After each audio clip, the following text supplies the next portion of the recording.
Alright, today we're going to cover section 5.2 of your BJU Press Algebra 2 textbook. We're going to look at graphing quadratic functions and some easy ways to graph them. So before we begin, let's just go ahead and review what the general form of a quadratic function is.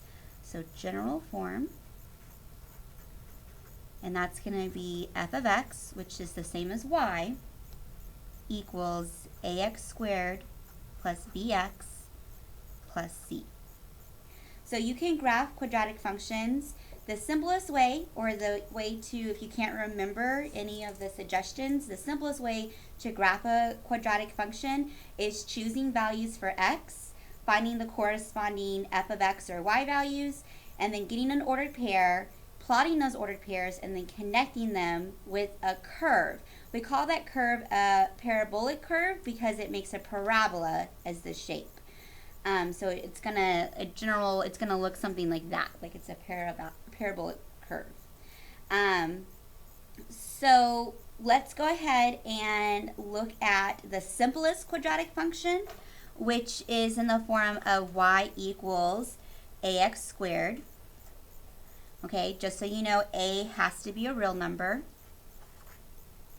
and a cannot be 0, right? Because if a was 0, then you would just have y equals 0. So let's go ahead and take a look at that graph. We're going to use the simplest way is just by plotting points. So we're going to start with making a table. So if I start with -3, well, -3 squared, and I'm graphing y equals x squared, -3 squared is 9. If I plug in -2, well, -2 squared is 4. If I plug in 0, well, 0 squared is 0. If I plug in +2, well, 2 squared is 4, and then 3 squared is 9. So I have a couple of ordered pairs that I can graph now. So -3 goes to 9, and -2 goes to 4.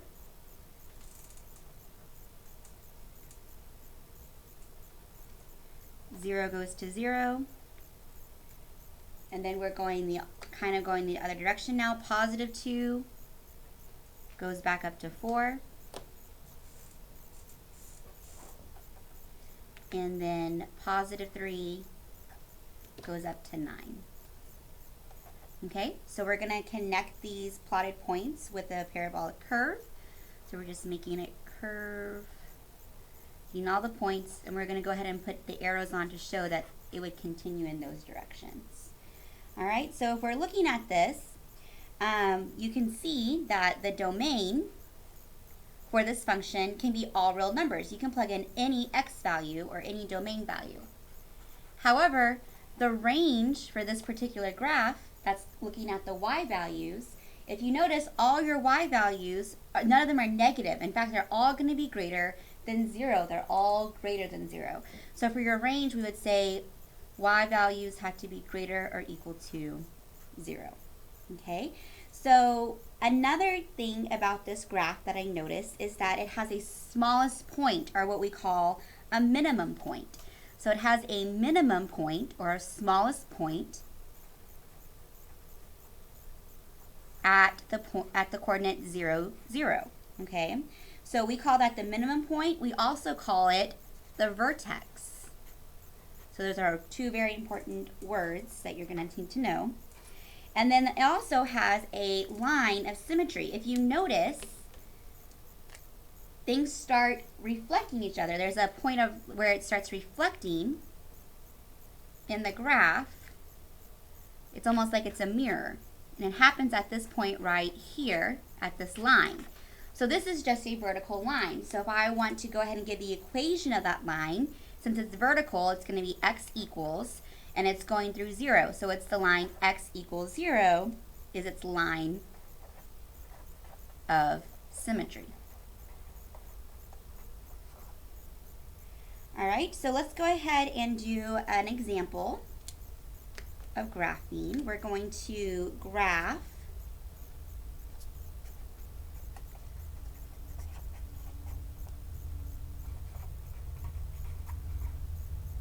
y equals negative 2x squared, okay?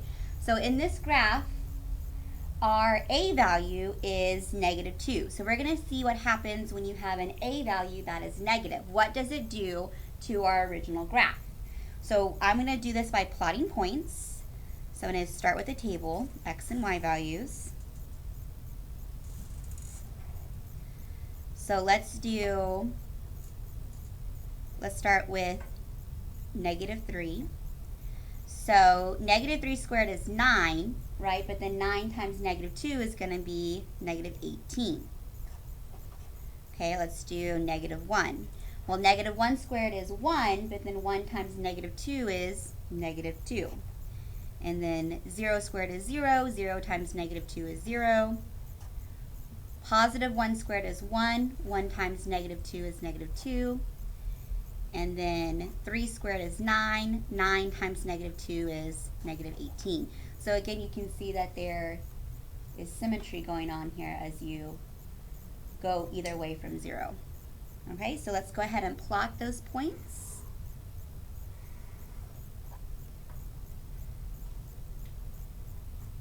All right, so I'm going to count by 2's on my y-axis. So this is going to be negative 2, negative 4, negative 6, negative 8, 10, 12, 14, 16. We'll add a couple more in there. All right, so that way we can get all the way to negative 18.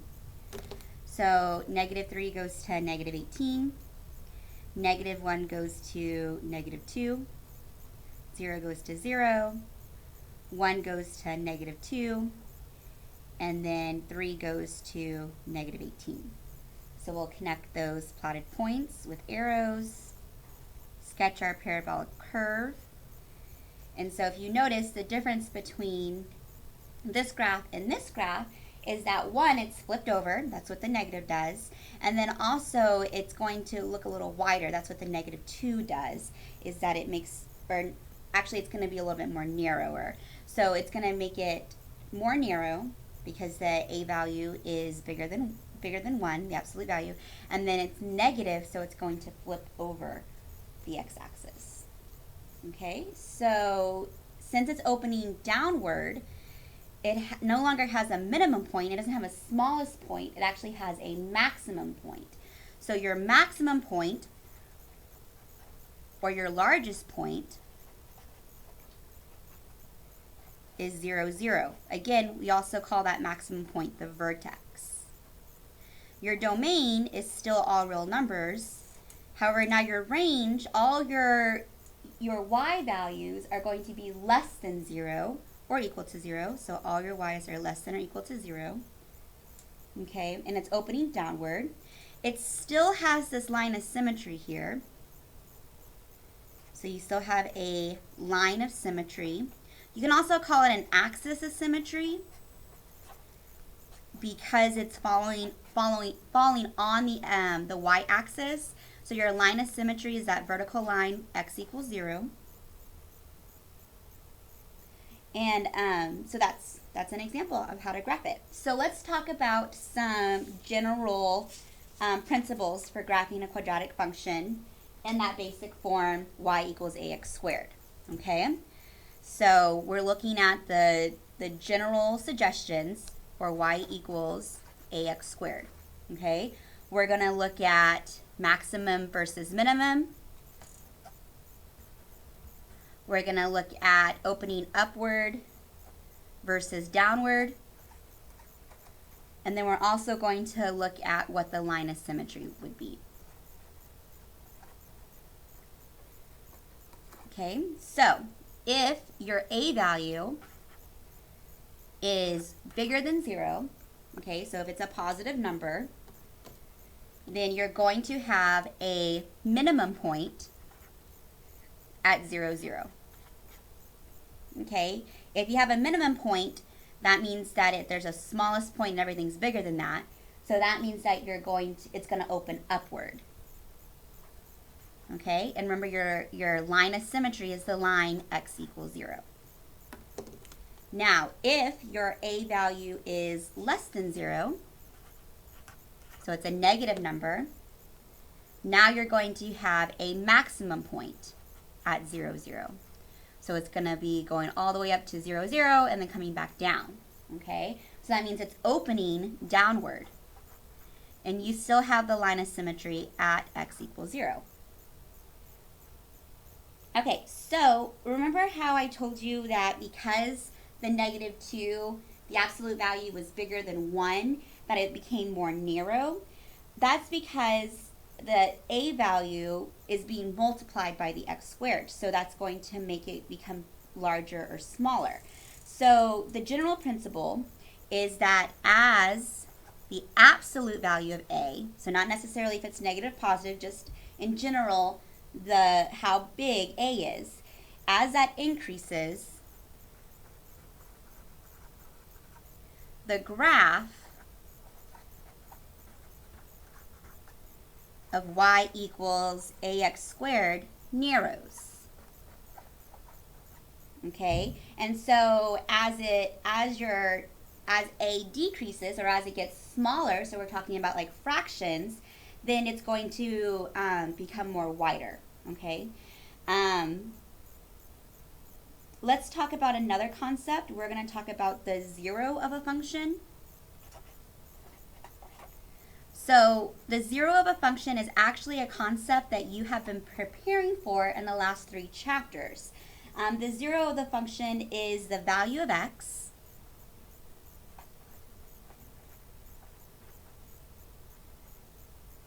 when f of x, or y, equals 0.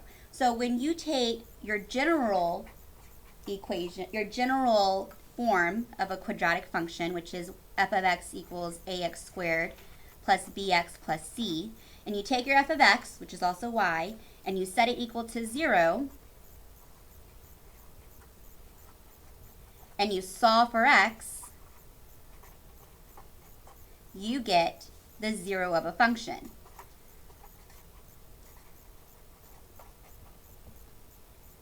So this process right here, this you have been preparing for in chapters 1 through 4. So you've already been learning how to do this. We're now just calling it a zero of a function because you're setting your y equal to 0. So again, zero of a function is when you set your y, or your f of x, equal to 0, and you solve for x, and you get your zero of a function. So let's look at an example of what that means. A zero of a function, since y equals 0, that's when it's hitting, since y equals 0, there's no vertical movement, so that's when it's actually on the x-axis. So you can actually identify a zero of a function from a graph, and so you can actually tell those points by just looking at the graph without having to solve the actual equation. Also, you need to know that a quadratic function will either have 0 zeros, 1 zeros, or 2 zeros. It will always have at least that many, okay, or at the most that many as well. It will never have more than 2, but it will either have 0, 1, or 2. So far, all the functions that we graphed only had 1 0, and it was also at the origin, right? The 0 was at 0, 0. That's where it hit the x-axis. So let's do an example where we find the zeros of a functions from a graph that is not at 0, 0. So let's take a look at this graph here.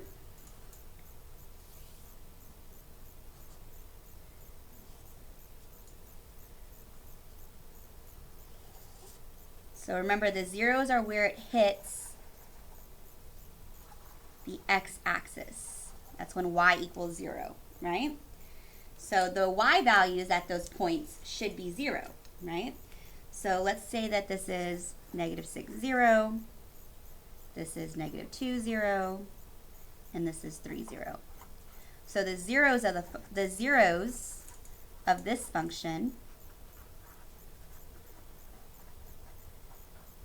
would be -6, 0, -2, 0, and 3, 0. Okay? So if you have a graphing calculator and you want to know what the zeros of a function is, if you put it into your graphing calculator, look at the graph and find the points where it's going through the x-axis, you can find the zeros of a function without ever having to do it algebraically and solve for x. However, you can also do it algebraically to check, and let's do an example of that. Let's say we want to find the zeros